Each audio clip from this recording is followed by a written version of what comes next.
Dalí didn't paint reality. He broke it. And perhaps the most terrifying part was not reality itself breaking, but our belief in it. Because what Dalí depicted was not the external world, but how the mind distorts that world. Think for a moment. One morning, you wake up, and time isn't flowing. Objects don't stay in place. And worst of all, when you look in the mirror, even you are not clear. This is not a nightmare. This is the mind of Salvador Dalí. And Dalí didn't show us how he saw the world. He showed us how easily what we call reality can fall apart. Dalí's art does not begin with a technique. It begins with a model of the mind. What he developed was this, the paranoid critical method. This method does not accept reality as it is. It breaks it and then reconstructs it. But this reconstruction is not random. Dalí deliberately places himself into a dream-like state of perception. He blurs the boundary between reality and imagination, and then he tries to control that blur. At this point, psychoanalysis comes into play.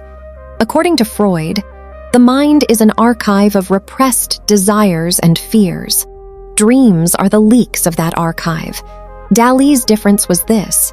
He didn't analyze dreams. He began to produce them. That is why art historians do not see Dalí as merely a surrealist. He is one of the first artists to use the subconscious as a tool. But here is the critical fracture. If you constantly distort reality, how do you distinguish what is real after a certain point? The persistence of memory. One of the most recognizable images in art history, melting clocks. But this image is not just an aesthetic oddity. This is an attack on the idea of time. In classical thought, time is measurable and fixed. Minutes pass, hours move forward. Dalí rejects this idea. He renders the clocks non-functional. He softens them, turns them into objects that melt and dissolve. Art historians interpret this work as a rebellion against modernity's concept of mechanical time. But the psychological layer is deeper. According to Freud's model, memory is not linear. It is fragmented, variable, rewritten. That is why the time in this painting is not measured time. It is remembered time, and remembered time never remains stable. One of the most disturbing details in the painting is the ants. For Dalí, ants are an extension of childhood trauma, decay, death, and inevitable dissolution. So this painting does not only depict the flow of time, it depicts the decay of time. And if we go even further, if time dissolves, identity dissolves as well, because what we call identity is nothing more than the continuity of memories. And if memories are unreliable, then what you call you is unreliable too. Metamorphosis of Narcissus. This work is the clearest form of Dalí's mental system, because here, there is no single reality. The same form transforms into two different meanings. A figure kneels, gazing at its own reflection. The same form becomes a hand. Inside the hand, there is an egg. This is not just an optical trick. This is a visualization of how perception works. Art historian Don Ades defines such images as Dalí's double image technique. But the issue goes beyond technique. This painting proves the unreliability of perception.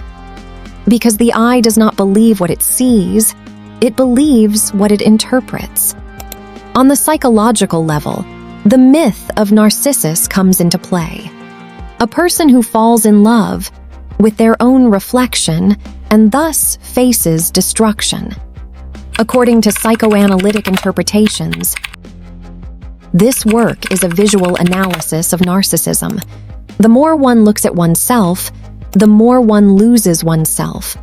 The egg here is an important detail. For Dalí, the egg represents rebirth, but this rebirth comes from a collapse, so getting too close to yourself is, at the same time, destroying yourself. Here, Dalí does something to the viewer. He gives you two realities, and he does not tell you which one is true, because for him, reality is not stable anyway. Soft construction with boiled beans. At first glance, a chaotic image, a fragmented body, limbs tearing themselves apart, a twisted, unrecognizable human form. But this is not just deformation. This is a premonition. Dalí painted this in 1936, just before the Spanish Civil War began. Art historians interpret this work as follows. This is not a scene of war. It is a painting of the psychology of war, because there is no enemy here. The one attacking and the one suffering are the same body. Dalí presents war not as something between two sides, but as a destruction that occurs within the human being. Psychologically, this work represents self-directed violence, inner conflict, the fragmentation of identity. The figure destroying itself is associated with repressed impulses, going out of control, and that strange detail, boiled beans. Dalí chooses this detail deliberately. He places a great tragedy next to something ordinary. This is a contrast, but also a warning. Even as humanity experiences its greatest destructions, everyday life continues. And that may be the most disturbing truth of all. Dalí's genius is not in technical mastery. His genius lies in refusing to accept reality as fixed. But there is a price. When the mind constantly distorts reality, it risks its own integrity. In psychology, this is called controlled fragmentation. Dalí lived on this edge. He did not go insane, but he remained right at the border of madness. And perhaps that is what made him unique, to see reality dissolving without losing it completely. Reality is not fixed, and if that is true, then who you are is not fixed either. The things you see may never have been real at all. They were only interpretations presented by your mind. And if everything is interpretation, then one final question remains. Are you truly awake?